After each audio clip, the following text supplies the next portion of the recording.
नमस्कार, प्रणाम, हर हर महादेव। हम हैं प्रियंका देवी कुशवाहा और हमारे यूट्यूब चैनल भोजपुरिया गीत में रउआ सभे के स्वागत बड़ुए। तो रउआ सभे के बीच में बहुत प्यारा सा शिव विवाह गीत हम लेके आ गए बने। गीत के पूरा जरूर सुनाम जाए, वीडियो के लाइक शेयर जरूर करब जाए। अभी तक ले हमारे चैनल के सब्सक्राइब नहीं किया कैलिए तो चैनल का भी सब्सक्राइब जरूर कर ले जा। कमेंट बॉक्स में लिख के भेजम जा हमारे गीत कैसा लागल, गीत के कहाँ से सुनत नहीं जा। तो चलिए जा रउआ सभे के हम प्यारा सा शिव विवाह गीत सुनावतनी। फूला लोढ़े गैली गौरा बाबा फूलवरिया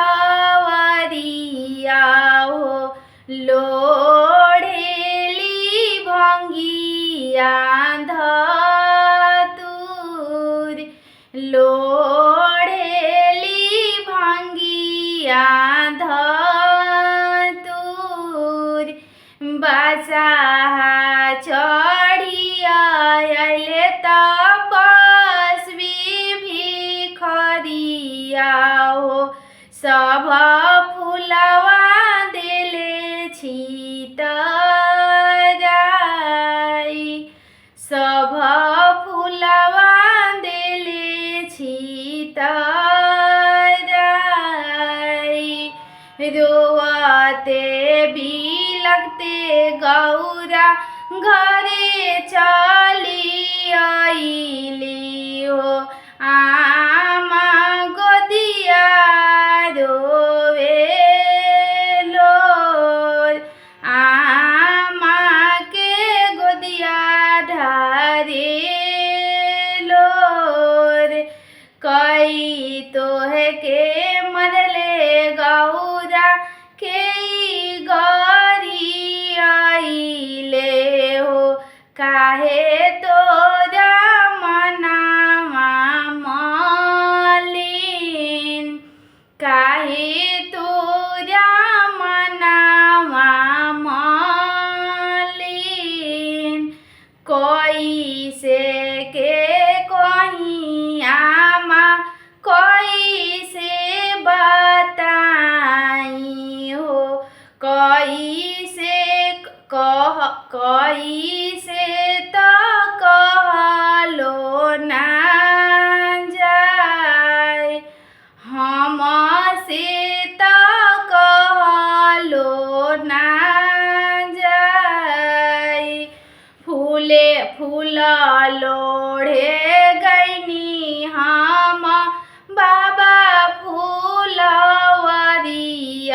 हो, गो गैले तपस्वी भेटाई,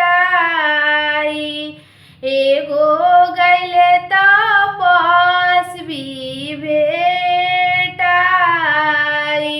बड़े बड़े जटावा में गंगा जी के धार बहे, गाला बीच लहरेला साप, गाला बीच लहरेला साप।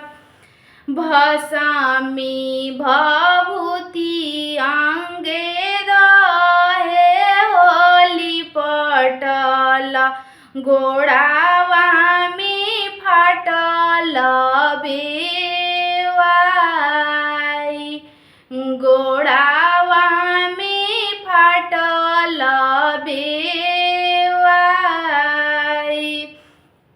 बाघावा के छलयामा कमर में लपटले, चोखट रहे उनकर गाल, चोखट रहे उनकर गाल।